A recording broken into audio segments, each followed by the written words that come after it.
کاشانۂ بصیرت ایک ایسا یوٹیوب چینل جس پر ہر قسم کی دینی کتب بالخصوص محروم بصارت افراد کے لیے آڈیو اور ویڈیو فارمیٹ میں دستیاب ہیں اور بالعموم تمام مسلمان برادران و خواہران کے لیے دستیاب ہیں۔ اس لیے آپ سے گزارش ہے کہ بیل آئیکن کو پریس کر کے ہمارے اس چینل کو ضرور سبسکرائب کیجیے تاکہ آئندہ آنے والی ہر کتاب آپ کو بر وقت ملتی رہے۔ کاشانۂ بصیرت، کاشانۂ بصیرت، کاشانۂ بصیرت، کاشانۂ بصیرت۔ اعوذ باللہ من الشیطان الرجیم، بسم اللہ الرحمن الرحیم۔ کاشانۂ بصیرت یوٹیوب چینل کے بابصیرت ساتھیوں، السلام علیکم۔ میں پارٹ 9 کے ساتھ حاضر ہوں۔ کتاب توحید کا ہمارا مطالعہ جاری ہے اور ہم صفحہ نمبر 77 تک پہنچ چکے ہیں۔ یہاں کتاب کی 7ویں نشست کا آغاز ہے، جہاں پہ موضوع ہے کہ اسلام سے ایمان تک جا پہنچیں۔ دین کی بنیاد معرفت ہے۔ مسلمان یقیناً اپنے پروردگار کی ابتدائی درجے کی معرفت یعنی معرفت عقلی رکھتا ہے، مگر یہی کافی نہیں ہے۔ اصطلاح میں اس کو یوں کہیں گے کہ یہ اسلام بمعنی ام ہے، الف عین میم، عام، بلکہ انسان کو چاہیے کہ درجات ایمان کو طے کرے اور یقین قلبی کے ساتھ پختہ عقیدہ پر پہنچے، جس کو اسلام بمعنی اخص الف خ صاد کہتے ہیں۔ قرآن حکیم میں نصیحت فرمائی گئی ہے اور یہ ہے سورہ آل عمران کی آیت نمبر 102، اور ترجمہ ہے کہ اے ایمان والو، اللہ سے ایسا تقوی اختیار کرو جس کا وہ مستحق ہے، اور مسلمان ہوئے بغیر ہرگز نہ مرنا، یعنی خدائے تعالیٰ کو تسلیم کرو، اور اس سے مراد وہی قلبی ایمان ہے۔ جب تک دل میں ایمان پیدا نہیں ہوتا، انسان کا کمال ظاہر نہیں ہوتا۔ انسان کا کمال تک پہنچنا خدا پر ایمان اور معرفت قلبی کا نام ہے۔ خالق کے ساتھ تعلق سے راستہ پیدا ہوتا ہے۔ سورہ حجرات میں فرمایا گیا ہے کہ بادیہ نشین عربوں نے کہا کہ ہم ایمان لائے ہیں۔ کہہ دو کہ تم ایمان نہیں لائے، بلکہ یہ کہو کہ ہم اسلام لے آئے ہیں، اور ابھی تک ایمان تو تمہارے دلوں میں داخل ہی نہیں ہوا۔ یہ سورہ حجرات کی آیت نمبر 14 کا ترجمہ ہے، اور اگلا صفحہ ہمارا ہے 78، اور یہاں اس لحاظ سے کہ عرب بادنشین معرفت الہی کی سمجھ نہیں رکھتے تھے اور اسی اسلام ظاہری کے گرویدہ تھے، انہوں نے دعویٰ کر دیا کہ ہم ایمان لے آئے۔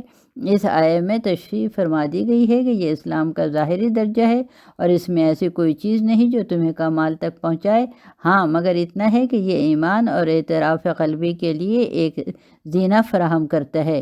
یہ اسلام وہی اسلام ہے جو بمعنی استدلال عقلی اور معرفت اجمالی پر منحصر ہے اور فقط احکام کو تسلیم کر لیتا ہے۔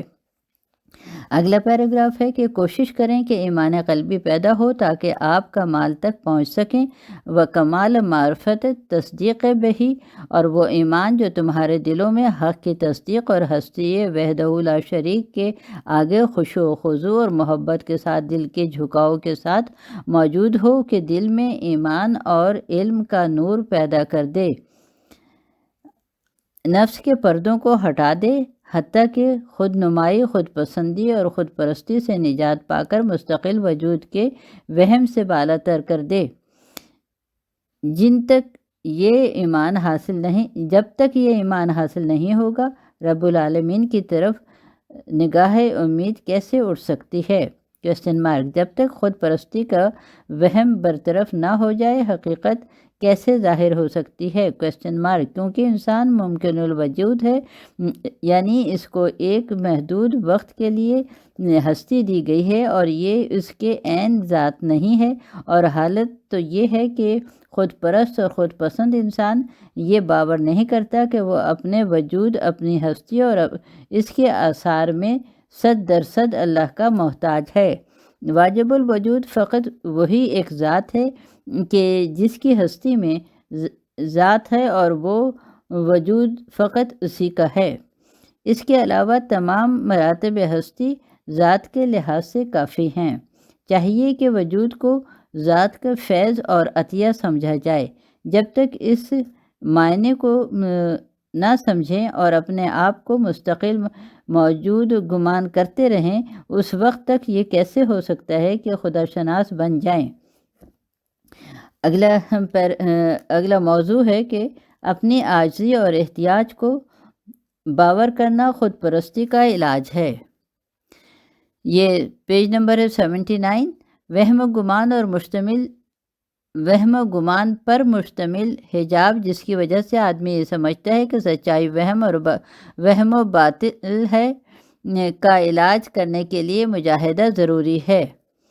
چاہیے کہ انسان کوشش اور محنت کرے تاکہ خود بخود اس کے دل میں کشف ہو کہ میں، یعنی یہ انورٹڈ کاماز میں، یعنی کیا، میں کیا، یعنی کیا ہے کویسچن مارک، میں خود کو نہ اپنے اختیار سے دنیا میں آیا، نہ اپنے ارادے سے دنیا سے گیا، اور نہ ہی میں اپنے اختیار اور ارادے کا مالک ہوں، اور نہ ہی اپنے بدن کی شکل و صورت اور وضع و قطع کو تبدیل کر سکتا ہوں، نہ ہی اپنے نفس پر ایسے حکومت کر سکتا ہوں جیسے کہ حکومت کرنے کا حق ہے۔ تو میری میں کس کام کی؟ نفع نقصان، موت و حیات، قوت و ضعف، کچھ بھی تو میرے اختیار میں نہیں۔ کیا میں ایسا کر سکتا ہوں کہ اپنے آپ کو ہمیشہ جوان اور صحت مند رکھوں، اپنی موت سے چھٹکارا پالوں، اپنے سر کے بالوں کو سفید ہونے سے باز رکھوں؟ چاہیے کہ انسان اپنے ذاتی فقر اور عاجزی کا ادراک کرے۔ اگلا پیراگراف ہے کہ قرآن حکیم انسان کو یاد دلاتا ہے کہ، اور یہ ہے سورہ فاطر کی آیت نمبر 15، کہ اے لوگو، تم اللہ تعالیٰ کے محتاج ہو اور صرف اللہ ہی بے نیاز ہر قسم کی حمد و ثنا کے لائق ہے۔ ہر شخص ہر چیز میں محتاج ہے۔ قوت و قدرت ادراک زندگی کو جو ہر ایک چیز کی منشا ہے، نظر ذاتی یعنی تمام انسانوں کا ممکن الوجود ہونے کی وجہ سے ہستی کا محتاج ہونا، انسان کو چاہیے کہ حقیقت کو باور کر لے تاکہ اس کا حجاب عنائے وہمی برطرف ہو جائے۔ تفکر و تدبر اور عمل کے ذریعے اپنے نفس کی چارہ جوئی کرے۔ اگر نفس کو نظر و تدبر کی غذا نہ دی جائے اور اس کے شتر بے مہار کی طرح چھوڑ دیا جائے تو حجاب نفس دبیز سے دبیز تر ہوتا چلا جاتا ہے۔ اگلا موضوع ہے کہ لوگ اپنی بھرپور صلاحیتوں سے کوشش کرتے ہیں۔ وکمال معرفت تصدیق بہی، اللہ پر دل سے ایمان لانا اور تصدیق کرنا، علم و یقین کہ جس کے آثار میں جھکے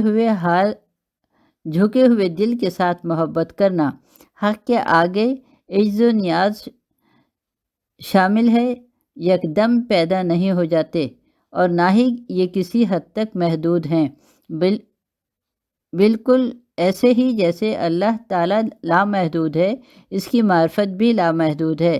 ہر شخص کو چاہیے کہ اپنی استعداد اور خداداد صلاحیتوں کے مطابق کوشش کرے تاکہ اس کا یقین روز بروز بلند سے بلند تر ہوتا چلا جائے۔ سب سے پہلے یہ چاہیے کہ علم کے مرتبے کو پہنچے، جس کے لیے جہاد بن نفس کی ضرورت ہے۔ اللہ کے حضور خشوع و خضوع اور تضرع لازمی ہے۔ خدا سے عنایت طلب کرے کہ اس کے نفس کو ریاضت سے آگاہ کرے، یعنی میلان طبع کے مطابق کچھ نہ کچھ عمل کرے۔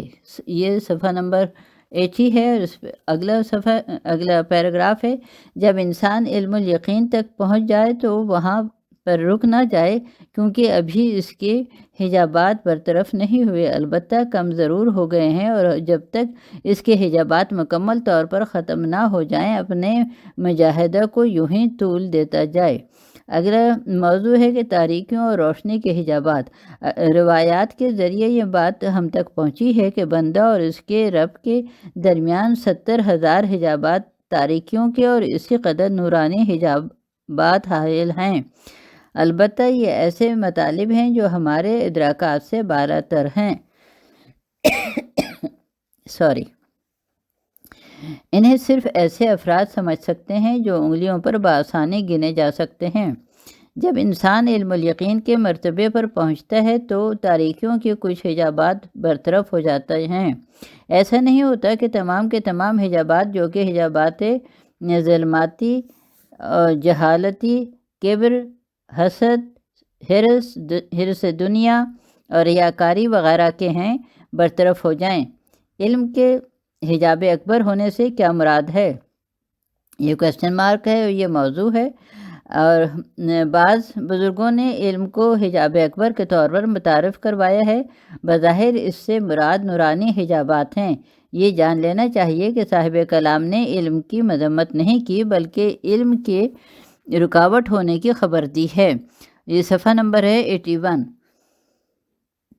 یہ اس وقت ہوتا ہے جب وہ شخص جس نے علمی میدان میں تفکر و تدبر سے علم کو جمع کیا ہو، اس علم کو اپنے نفس کی ملکیت گمان کرے اور اسی کے اوپر بھروسہ کر لے، اپنے آپ کو واقعات اور حقائق تک پہنچا ہوا خیال کرے اور دوسروں کو اپنے سے کمتر سمجھے۔ مختصر یہ کہ جب تک وہ اپنے نفس اور اپنے علم کو دیکھتا رہے، وہ غرور اور وہم و گمان کے حجابات میں گرفتار رہے گا۔ اگلا پیراگراف ہے کہ البتہ علم کے حجاب اکبر ہونے کی وجہ یہ ہے کہ باقی تمام حجابات تو اس شخص کے محجوب کی توجہ اور کوشش سے برطرف ہو سکتے ہیں، مگر علم اگر خود ہی حجاب بن جائے تو دانشور اپنی علمی حجاب سے باہر نہیں نکل پاتا، کیونکہ وہ اس کام کے لیے علم کا ہی سہارا تلاش کرتا ہے اور نتیجتاً دوبارہ اسی حجاب میں گرفتار ہو جاتا ہے۔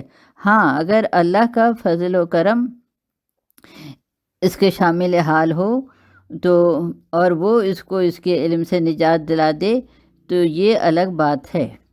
اگلا پیراگراف ہے کہ بہرحال انسان کی بدقسمتی سوء حال اس وقت اس کو گھیرتی ہے کہ جب وہ گناہ کا مرتکب ہو کر عادات بد میں گرفتار ہو جاتا ہے۔ ایسی صورت حال میں یہ انسان نہ ہی گناہوں کو چھوڑتا ہے اور نہ ہی توبہ کی طرف پلٹتا ہے۔ اگلا پیراگراف اس کی مثال ایسے شخص کی سی ہے جو حجابات میں گرفتار ہو اور ان کو برطرف کرنے کی کوشش ہی نہ کرے، اور اسوۂ حال اس خطا کار شخص کے لیے کہا جا سکتا ہے جس کو اپنی خطا کاری اور محجوبیت کا علم ہی نہیں۔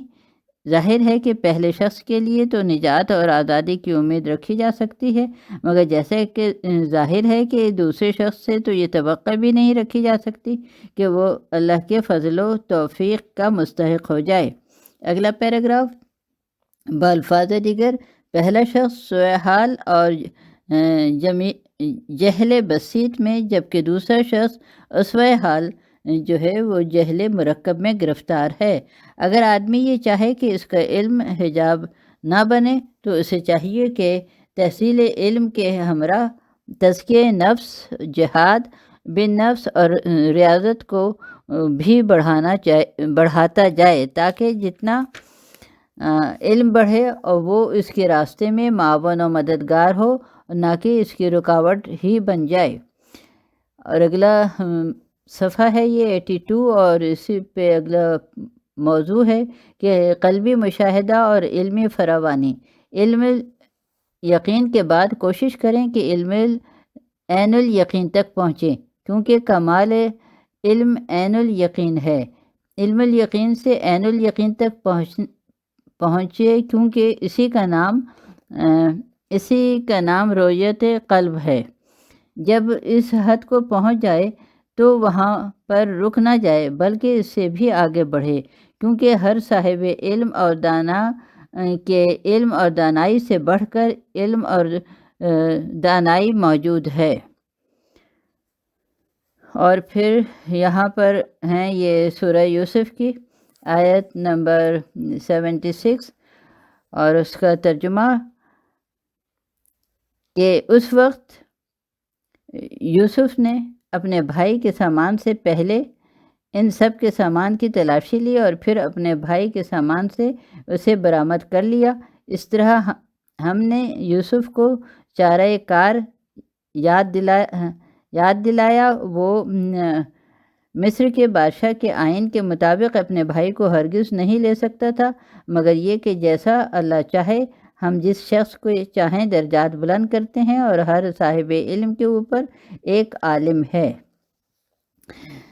اور اس کے بعد اگلا پیراگراف ہے جہاں پر یہ سورہ طٰہٰ کی آیت نمبر 114 ہے۔ اس کا ترجمہ کہ پس بلند مرتبہ ہے اللہ جو مالک برحق ہے، اور تم قرآن پڑھنے میں اس سے پہلے کہ اس کی وحی تم پر پوری ہو جلدی نہ کیا کرو، اور یہ کہا کرو کہ اے میرے پروردگار میرے علم میں اضافہ فرما۔ اور حقیقت تک پہنچ جانے کے بعد علم جو مرتبہ شروع ہوتا ہے اسے حق الیقین کہتے ہیں۔ حق الیقین کو علم عبارات کے ذریعے بیان نہیں کیا جا سکتا۔ جو چیز میسر ہے وہ یہی ہے کہ مثال اور تشبیہ کے ذریعے سے ذہن کو مطلب کا اندازہ کروا کر حقیقت کے قریب کیا جائے۔ صفحہ نمبر ہے 83۔ مزید یہ کہ یہ رتبہ علم حسن ظاہری سے بڑھ کر ہے۔ اگلا موضوع ہے کہ دھواں دیکھنے سے آگ میں جلنے تک۔ یہ مثال محقق طوسی سے نقل کی گئی ہے کہ انہوں نے معرفت کے درجات کو علم الیقین، عین الیقین اور حق الیقین کہا ہے۔ ایک شخص دور سے دھواں دیکھتا ہے جو کسی مقام پر بلند ہو رہا ہے تو اسے علم ہو جاتا ہے کہ وہاں پر آگ موجود ہے۔ اس کی آنکھ نے اثر کو دیکھا تو اس کے علم نے اسے یقین تک پہنچا دیا کہ کیونکہ وہ جانتا ہے کہ آگ کے اثر سے ہی دھواں پیدا ہوتا ہے۔ پھر یہ شخص اس مقام کے قریب جاتا ہے کہ کچھ دیکھ سکے۔ جب اس نے آگ کو اپنی آنکھ سے دیکھ لیا تب اس کو اس کی آنکھ نے یقین کی منزل تک پہنچا دیا۔ اب اگر وہ آگ کے اتنا قریب پہنچ جائے کہ اس کی حرارت کو محسوس کر لے اور اس کا بدن اس آگ کو چھو لے اور جل جائے تو یہ مقام حق الیقین کا ہے۔ اس سے بہتر کوئی تشبیہ نہیں دی جا سکتی۔ اگلا پیراگراف ہے کہ ان تمام مراحل میں جو چیز ضروری ہے وہ اس شخص کی ہمت ہے جو اس کی پیش رفت کے لیے درکار ہے، تاکہ وہ ایک ہی مرتبہ تک محدود نہ رہے بلکہ لگاتار کوشش کرتا ہے تاکہ بلند سے بلند تر ہوتا چلا جائے۔ علم کے مراتب تک پہنچنا بہت اہمیت رکھتا ہے۔ قرآن مجید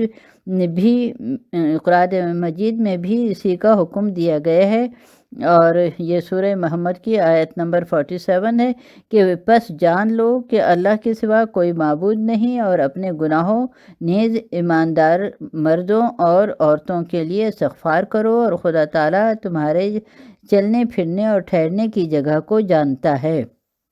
اگلا پیراگراف ہے کہ نہ فقط یہ کہ معرفت اجمالی اور عقلی ضروری ہے بلکہ انسان کو چاہیے کہ علم تک پہنچے، ایسے علم تک جس میں کسی قسم کا کوئی شک نہ رہے، یہاں تک کہ اگر ساری دنیا اس کی مخالفت پر اتر آئے تو بھی اس کو کسی قسم کی کوئی پریشانی نہ ہو بلکہ اس کے دل میں سکون نے گھر کیا ہو۔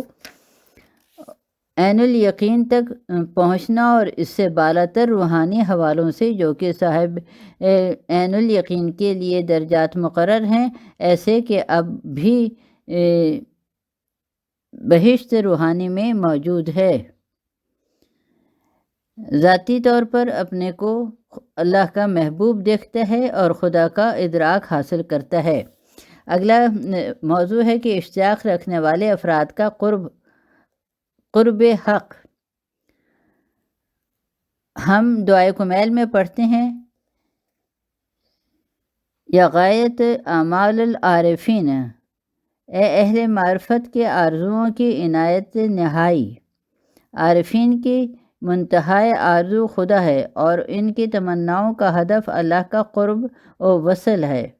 اگلا پیراگراف ہے کہ مناجات امام زین العابدین علیہ السلام میں ملتا ہے کہ آپ فرماتے ہیں کہ میری خواہش تیرے قرب کی آرزو ہے، قرب معنوی اور جوار حقیقی اور تیرا وصال میری آرزو ہے، تیری دوستی میں میری آنکھوں کا نور اور میری عشق کی منزل تیرا دیدار ہے، اے میرے نعیم، اے میری بہشت، اے میری دنیا، اے میری آخرت۔ اگلا پیراگراف ہے کہ دیدار اور قرب حقیقی کی چاہت اور آرزومندی کا تعلق دل سے نہ کہ چشم ظاہر سے ہے۔ قرب حقیقی یعنی آپ جہاں کہیں بھی ہوں خدا کی بارگاہ میں حاضر ہوں اور وہ تمہارے ساتھ ہے، تم جہاں کہیں بھی ہو۔ یہ سورہ الحدید کی آیت نمبر 5 ہے۔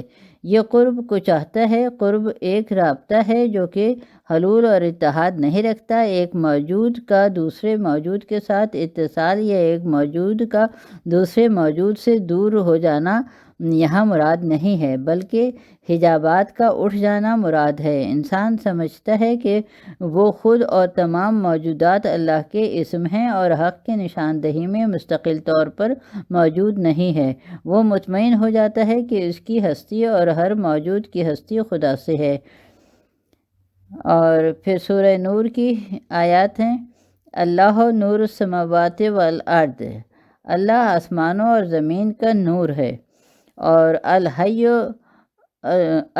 القیوم، وہ حی اور قیوم ہے۔ یہ سورہ آل عمران کی آیت نمبر 2 ہے۔ ہر موجود کا قوام و ہستی اسی سے ہے۔ ایک عارف اس کے معنی اس طرح درک کر لیتا ہے جس طرح اس کو درک کرنے کا حق ہے، اور اس کو لمس سے تعبیر کیا جا سکتا ہے، کیونکہ ایسی حالت میں وہ نہ صرف اس کا علم رکھتا ہے بلکہ اس کی ہستی کو اپنے اندر پا بھی لیتا ہے۔ اے اللہ، ہمیں توفیق عنایت فرما کہ ہم تیری شناسائی کے راستے میں قدم بڑھائیں، اور ہماری مدد فرما کہ ہم اس سفر کو دوام دے سکیں۔ یہ ہمارا یہاں پہ اس آڈیو کا اختتام ہوتا ہے، اور پھر اب اگلے آڈیو اگلے پارٹ کے ساتھ آپ کی خدمت میں حاضر ہوں گی۔